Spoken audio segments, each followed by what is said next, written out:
Just FYI, I am traveling this week, I'm in Portugal, so my Doctor Strange review is going to be delayed. I had exams, now I'm traveling, so the review will be delayed, but it is coming. Just want to let you know. And what do you mean this isn't Portugal? This is a Malaysian island. Anyway, Moon Knight. We're now up to the 6th Disney Plus MCU show, with the results so far having been some really special stuff and quite a bit of thoroughly adequate stuff. But Moon Knight is one of the shows I was most excited for. It's the first MCU Disney Plus show to focus on an entirely new character in the MCU. The comic character is pretty fascinating and unique, and with the budget and style these Disney Plus shows have had, movie-level quality, it seemed like this could be a good format for it to be pulled off in. So let's talk about if Moon Knight lived up to my expectations. We're gonna go full spoilers for Moon Knight and go episode by episode before talking a bit of a final conclusion. So let's start with episode 1. Episode 1 of Moon Knight, I'm fully on board. I'm all for the vibes of the show at this point. Weird, psychological, thriller, comedic horror vibes. Love it. Oscar Isaac is excellent in the show. We'll get to more of the impressive switching between performances that he does later, sort of McAvoy Split-esque. But to start off as the awkward, silly, yet weirdly charismatic Stephen Grant, he's great. Accent and all. This style of character is also one we haven't really seen in the MCU yet. We have so many quippers and stoic men and goofballs. Someone who's just a bit silly and awkward and confused, and in some ways a bit pathetic, but quite likable.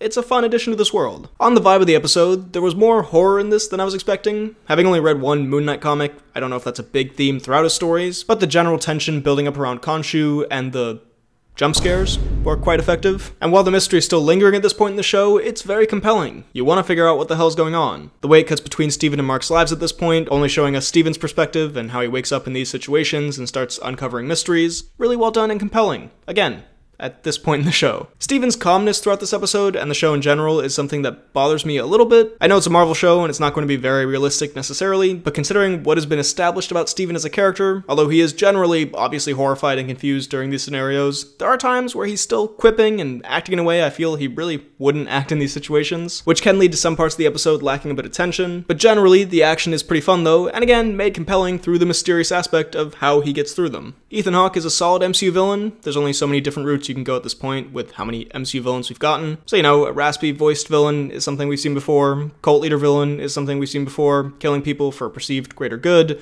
There isn't a crazy originality to his character, but Hawke plays it well and does give him an aura of intensity and an intimidating nature through his calmness, interestingly. And yeah, at the end we get the costume reveal. Excellent costume in my opinion. Great translation of the comic version. Looks badass in live action. I know this is a weird thing to say, but I like how the texture of it looks. There's a bit of brutality in here as well. Not a crazy amount, but you know, what you can get away with on Disney Plus. But yeah, overall, a very intriguing start. I like the incorporation of Egyptian mythology, which we'll get more of later. I was excited to see more. Like a butterfly, stinging like a bee.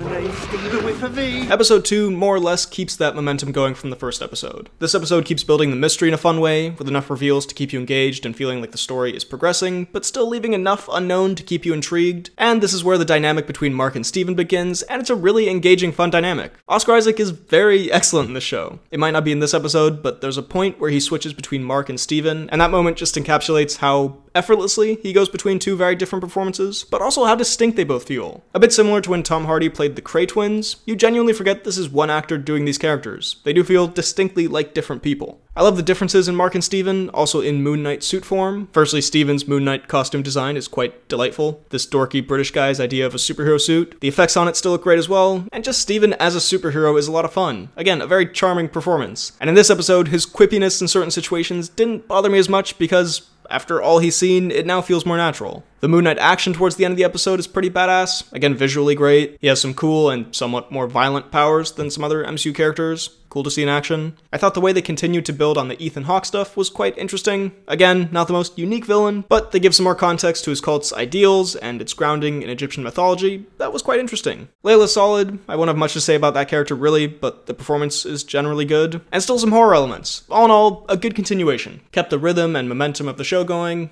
Not a lot to say, but overall, another good episode. Quick reminder here that if you're enjoying this video, drop a like, subscribe, hit the bell button, and comment your thoughts on Moon Knight and where you think it ranks with the other MCU Disney Plus shows down below. Also afterwards, check out my podcast, The Poorly Planned Podcast. Alright, back to the vid. Oh, brother, this guy stinks! Episode 3 is where the show took a bit of a turn for the worse for me. I say took a turn, I'm writing this bit right after watching episode 3, so I don't know if this trend continues, but this was one of my least favorite MCU Disney Plus episodes so far. Primarily, that comes down to the editing, which is weirdly awful in this episode. Way worse than anything in the previous two, which is confusing. The first two were edited just fine, but with this one, it seems like a chimp broke into the editing room with a pair of scissors, because that is definitely how film is still edited these days. Okay, an over-exaggeration, but firstly, in the cutting within the individual scenes, it felt like that YouTube video of Bohemian Rhapsody, but every time there's a cut, there's a whip crack. The cutting was so frequent and random feeling sometimes, then often it cuts to shots in a way that is a bit disorienting, and then in the action sequence at the end, what could have been a pretty awesome Moon Knight action scene showing off his powers and having fun switches between the two characters is kind of ruined by the choppy editing. It feels sometimes like Liam Neeson jumping over a fence. Then the editing on the whole makes the episode a bit confusing, with a bit of a strange structure to it, along with the actual content of the episode, and that lets this being sort of a boring episode, honestly. In the first two episodes, there is an intrigue and a charm to the Steve and Mark dynamic, and how they're switching, and why, and when. In this episode, I suppose due to the editing and the structure, I found it considerably more confusing, and just not as intriguing. Also, after following Steven for 2 episodes, now following Mark did feel like a sharp shift to a character who we don't have as much of a connection to, which, while it sets up for future episodes, did feel like a sharp turn here, and I was not as engaged in Mark's problems as I was in Steven's, since we'd spent most of our time with Steven as the point of view character. And then with more of the Egyptian god lore being introduced, I found some of it interesting, but some of it gets a bit convoluted, and the show gets a bit bogged down in its own lore and rules here. A problem I feel like is becoming more prevalent in superhero media these days. The shows or movies, even the good ones, tend to get a bit bogged down in the framework and the rules and the lore, and while at times interesting, combined with the other complaints I've mentioned, it did make for a more perplexing and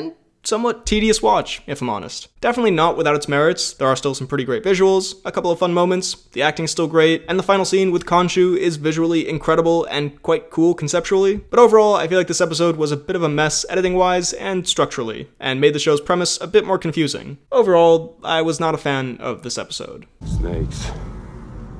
Why did it have to be snakes?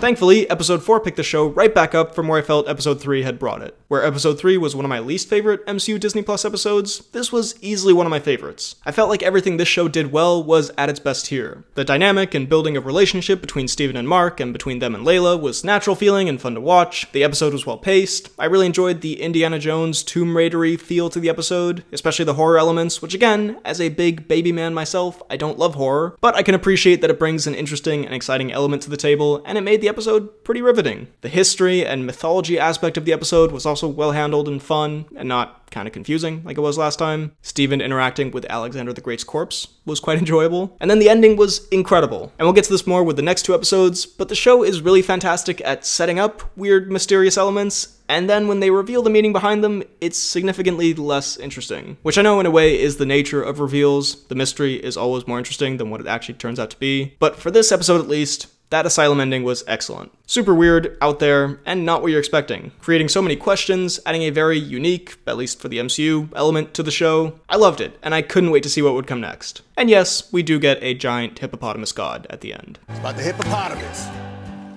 The most dangerous land animal in the world. Hippopotamus. Hippopotamus. Hippopotamus. Ow!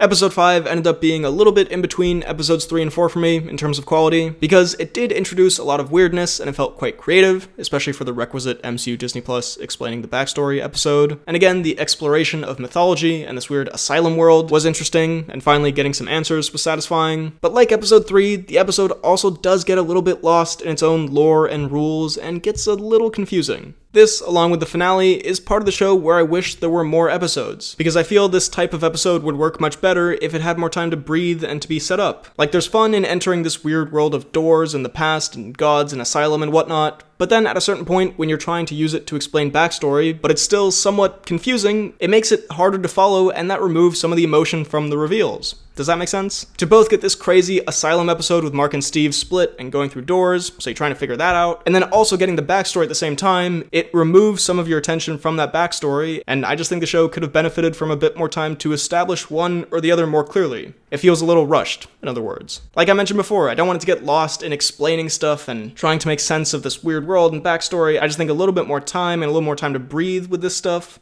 being this, whole premise of this episode, this weird boat world, would have brought the emotion better out of the backstory. That being said, I do ultimately like the explanation for all the backstory, despite the way it was delivered. Like I mentioned, any mystery that's set up is probably not going to be as interesting when revealed as you built it up to be in your head, but as reveals go, pretty solid explanation after all this build-up. And Oscar Isaac's still great. The visual effects on the Hippo God, fantastic. On some of the general setting, looks a bit fake at times, but that can add to this otherworldly different realm effect in a way. And I mean, I haven't really mentioned it so far, but the set design and general atmosphere, pretty great throughout the show. You're never really taken out of it by that. So all in all, a decent episode, a bit of a downgrade from episode 4, where now again, it feels a little bit muddled, but not a bad episode by any means. Bird! Bird! Bird! Bird! Oh! And then finally, the finale. This one's a weird one, because it contains easily some of the best stuff in the whole show, and was close to being a very cool, satisfying finale. But then there are just a few things that really drag it down for me. Look, okay, there's some more bad editing and poor pacing. You're tired of hearing me talk about that. I get it. My point is, I do think the show could have benefited from maybe being 1 or 2 episodes longer to give some of these moments more time to breathe, because sometimes stuff feels cut down for time or rushed, especially Steven and Mark coming back to life. It just kind of feels like, alright, and they're back now. It doesn't really feel like that satisfying of a moment. The emotion in that Steven and Mark moment, I feel again, could have been brought out more with a bit more time in the show, but whatever. After that, it's a pretty action-packed finale, and the action, honestly, is great. I think because the actual Moon Knight costume and the character in action had been used relatively sparingly throughout the show, it was really exciting and fun to finally see him again in the finale, now with the added ability to switch between Mark and Steven with more control, and the action was filmed and edited really well. You could tell what was happening and who was where. It looked great, it was really fun. Layla, while she has a couple of moments of weirdly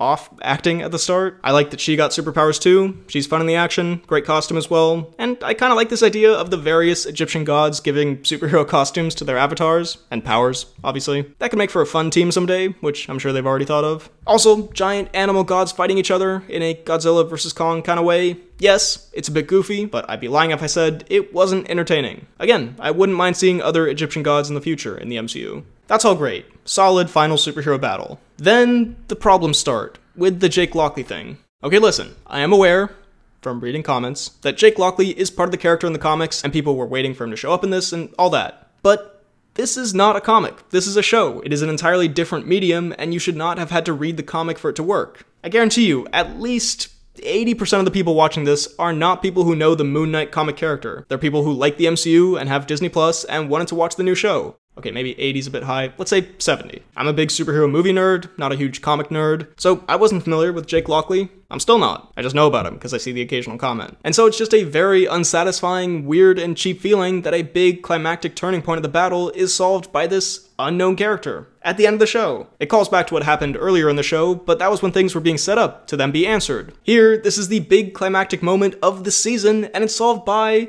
oh, there was another guy. I know it had been hinted at throughout, but that doesn't make it any less unsatisfying. I know this phrase is very much misused, but I believe this is the perfect time to use the phrase Deus Ex Machina. And then he's revealed further in the post-credit scene, and I get it, there'll be Moon Knight Season 2, and they're setting up the future of this character, and they'll answer more stuff then, but there's setting up future stuff, and then there's ruining the integrity of the story you're currently telling. Imagine this season alone as its own story. It should have a beginning, middle, and end that are satisfying without knowledge of the comics or having watched another season that'll come out in 2 years. It just felt like a very strange choice story-wise that I wasn't a fan of. And this is kind of a problem I've noticed with the MCU these days that I might make a video about. Earlier on in the MCU, these stories were all building to something and they had hints to each other, but most of them had a satisfying beginning, middle, and end. You could watch them on their own. And yes, they connected, but they weren't just built on connecting. Nowadays, there is a little bit of that problem with some of this stuff. It feels a little bit like the Fantastic Beasts movies, where they're just built to never end and they continue forever just to keep making stuff. You can keep making stuff, but you have to make the thing you're watching also make sense and be fun and be satisfying. Have its own story.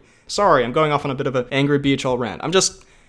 I did not like that choice, basically. And it symbolizes a bit of a turning point in superhero films in the past few years that isn't completely egregious yet, but it pops up again and again. Anyway, as far as where Mark and Steven end up, that's fine. Still slightly confused about the whole asylum thing, not gonna lie. I am excited for more of this character and exploring more of this world. Just felt like the way that moment went made this season's ending feel kinda cheap. All in all, the final episode, pretty great for like 70% of it, and then there were a couple of small moments that weren't great, and some choices, mainly one, that I felt really hindered the story. But still, in terms of just an action finale, this was fun. Alright, so in conclusion, I think Moon Knight was almost what I was hoping it would be. It definitely had elements of what I was hoping for, in that it was a little bit weirder, and I guess you could say more experimental than other MCU shows, and it surprised me in a few ways with how much it leaned into the horror and the confusing psychology of the character, but it did also fall into some of the MCU cliches. It features some bad editing and pacing at points that does take the weirdness and intrigue of the main character from interesting and fun to confusing and muddled at times. And as a result, some emotional moments don't hit as well as they maybe could have. Some of its grander ideas work, but sometimes it feels like they're trying to do a bit too much in the time allotted, and it's a bit of a swing and a miss at times. Not always,